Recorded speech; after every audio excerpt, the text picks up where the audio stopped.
معزز حاضرین، محترم سامعین،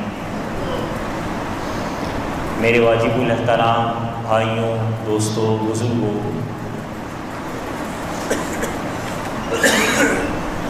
آج مسلمانوں کا اہم ترین دن،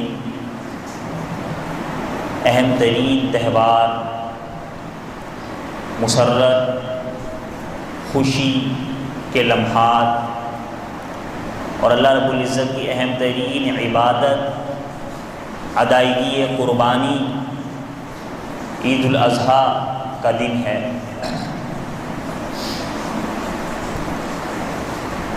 اور یہ اللہ رب العزت کا احسان ہے، انعام ہے، فضل ہے، کرم ہے کہ اللہ رب العزت نے جو شریعت، جو اسلام، جو دین ہمیں عطا فرمایا، اس شریعت اور اسلام میں ہمیں خوشیاں بھی دیں اور خوشیاں منانے کے طریقے بھی بتائے۔ اگر ایک طرف غم ہیں تو ان غموں کو سہنے کا، صبر کرنے کا اور اللہ تعالیٰ سے مدد مانگنے کا سلیقہ بھی سکھایا، اور دوسری طرف خوشی ہے تو خوشی کا دائرہ کار بھی بتا دیا، خوشی کا پس منظر بھی بتا دیا کہ اس خوشی کو تمہارے اوپر لازم کیوں کیا گیا ہے، اس کے حدود کیا ہیں، اس کے قیود کیا ہیں اور اس کی ادائیگی کیسے کرنی ہے۔ اب اس قربانی کی طرف آ جائیں تو اللہ رب العزت قرآن مجید فرقان حمید میں ارشاد فرماتے ہیں کہ وَلِكُلِّ أُمَّةٍ جَعَلْنَا مَنسَكًا، کہ ہم نے ہر امت کے لیے منسک مقرر کر دیا۔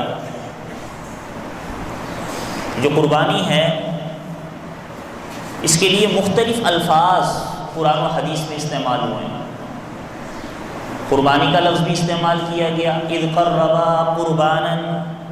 قرآن مجید میں آیا ہے لفظ۔ اسی کے لیے نحر کا لفظ بھی استعمال ہوا سورہ کوثر میں، فصلی لربک وانحر، قربانی کے لیے۔ اسی کے لیے احادیث مبارکہ میں اضحیہ اور ذبیحہ کا لفظ بھی آیا، اور اسی کے لیے نسک اور منسک کا لفظ بھی قرآن مجید میں آیا ہے۔ ان تمام الفاظ کا مطلب ہے قربانی کرنا، جانور کو اللہ کے نام پر قربان کرنا، ذبح کرنا۔ تو اللہ رب العزت ارشاد فرما رہے ہیں کہ وَلِكُلِّ أُمَّةٍ جَعَلْنَا مَنسَكًا، کہ ہم نے ہر امت کے لیے، ہر طبقے کے لیے، ہر مذہب کے لیے جتنی آسمانی شریعتیں گزری ہیں ان تمام کے لیے قربانی کا طریقہ کار مقرر کر رکھا، قربانی کا طور و طریقہ، قربانی کا ایک سنت جاری رکھی تھی۔ تفصیلات ہے اس میں کہ کس مذہب میں، کس ملت میں، کس قوم میں کیا طریقہ کار ہوا کرتا تھا، لیکن ہمارے لیے جو اللہ رب العزت نے یہ جو عید الاضحیٰ ہے کہ جس میں ہم جانور کی قربانی کرتے ہیں، حلال جانوروں کی، اور حلال جانور میں سے وہ جانور جن کی اجازت دی گئی ہے قرآن و حدیث میں، ان جانوروں کو ذبح کر کے اللہ کے راستے میں پیش کرتے ہیں۔ یہ طور و طریقہ، یہ سنت، یہ انداز، یہ ادا حضرت سیدنا ابراہیم خلیل اللہ علیہ السلام کی ہے۔ جیسا کہ حضرت زید بن ارقم رضی اللہ تعالی عنہ نے پوچھا تھا، ان کی حدیث مبارکہ ہے، فرماتے ہیں کہ نبی کریم صلی اللہ تعالی علیہ وآلہ وسلم سے پوچھا گیا کہ ما هذه الاضاحی، یا رسول اللہ یہ قربانی کیا ہے، اضاحی اس کی حقیقت کیا ہے؟ تو آپ علیہ الصلوۃ والسلام نے ارشاد فرمایا کہ سنت ابیکم ابراہیم، تمہارے والد سیدنا ابراہیم خلیل اللہ علیہ الصلوۃ والسلام کی سنت ہے،